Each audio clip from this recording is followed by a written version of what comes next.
Hey guys, it's Fairy Truths, and I'm so happy to be making this video finally. I don't know how long it's been since the last video in this series, but it's been quite some time since I've talked about spell making in a video. So as you can tell by the title, this is the part 2 of the spell making series. I will be making a few others in the series, but today I'm going to talk strictly about ingredients, how to find the right ingredients, what ingredients you might be able to use, and how to test them and all that good stuff.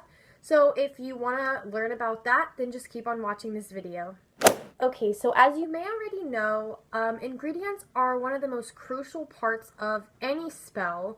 In this specific video, I'm just going to use my first spell that I posted as the example for everything I'm talking about. So if you haven't seen that video, which I'm sure if you're on this channel, then you've already seen it. It's the How to Become a Fairy Roman version spell that I tweaked and made my own and used to help you guys. So that's the spell I'm going to be using as a reference and as an example, just so that you guys can get a better idea of what I'm talking about. But like I said, ingredients are the most crucial part of any spell. Of course, there's different elements of a spell. The first thing would be what the spell is doing. For example, transforming into a fairy would be my spell.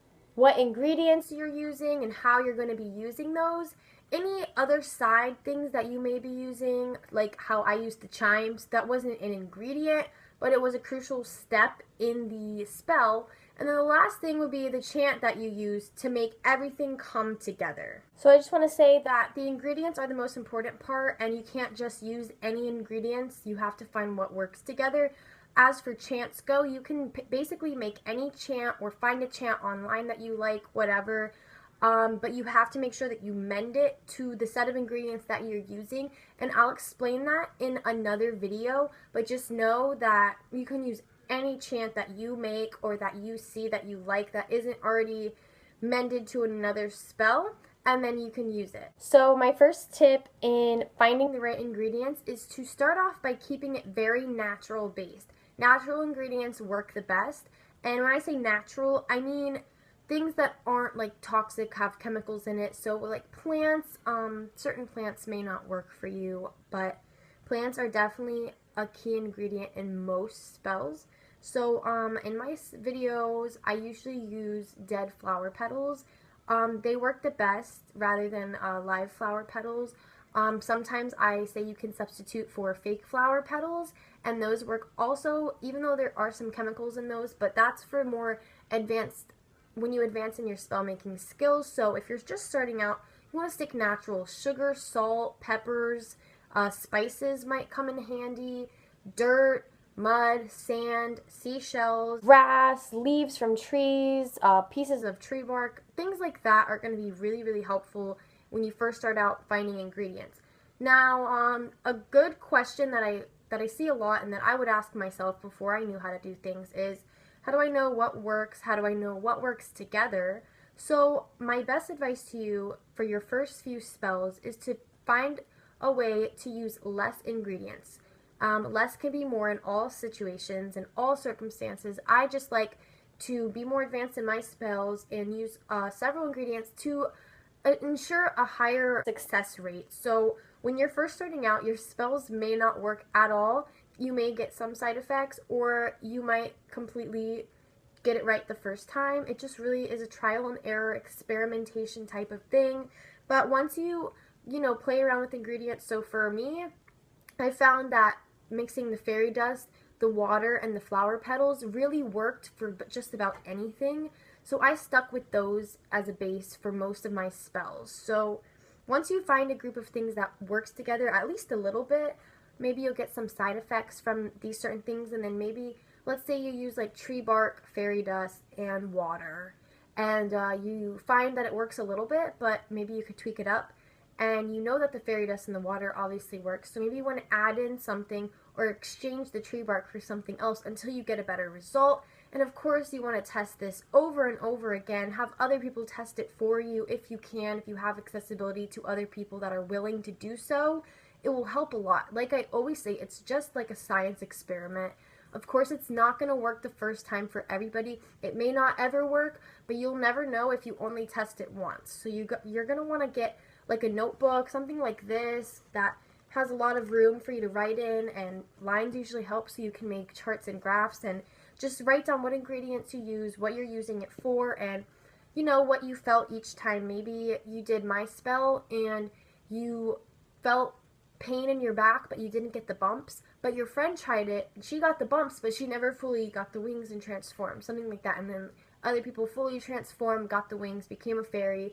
It's something like that. You just keep trying, and if you see no progress at all after like 3 or 4 times, then I would say substitute one ingredient for another, add an ingredient, see if that changes it, and just continue to help your spell grow and prosper. So like I said, you're going to want to make charts and notes about every single ingredient that you use, every single chant that you tie into it, and every single thing that you change. And you're going to want to make note of that and keep a log, just like a science experiment. I know I keep saying that, but it really is true. It's just like that. And one thing that you need to keep in mind is that this takes a lot of patience and willingness. If you're not really truly willing to take the time and the patience to create a spell, then it's not going to work out, and you're going to get frustrated, and it's not going to be something that you're enjoying. It's gonna be consuming and feel like a job pretty much, and you don't want that. You want to enjoy it and be willing to do it. So find the time and patience to do it. I clearly don't have much time these days, but when I was younger and didn't have much responsibilities, I definitely had more time to work on stuff like this, and it was a passion of mine for so long, and I enjoyed every minute of it, even the trial and error of it not working over and over again. It was just so inspiring to get back and find something that worked finally. So that's just my best advice, is patience is key. If you think you've lost all entire hope and just none of the ingredients that you have available to you are not working, you can always gain inspiration from other spells. There's plenty of spells online, and whether they work or not doesn't really matter, because you're going to test them out. If they don't work after a few times, tweak their spell up, you know, their ingredients, because it's not like you're stealing from them if you're making it your own. Maybe they have like salt, sugar, flower petals, grass, and mud, and maybe that's not working, so maybe you take out the mud and maybe it works for you, or maybe you have to take out the mud and replace it with sand, something like that. You just gotta keep trying. But if you really have no inspiration, you can't figure out what ingredients to use or what ingredients might work, that's a really good idea, is to just get some inspiration from, whether it be spell books, from my spells, other spells online. Whether they work or not, don't worry about it, because you can always tweak it and make it work.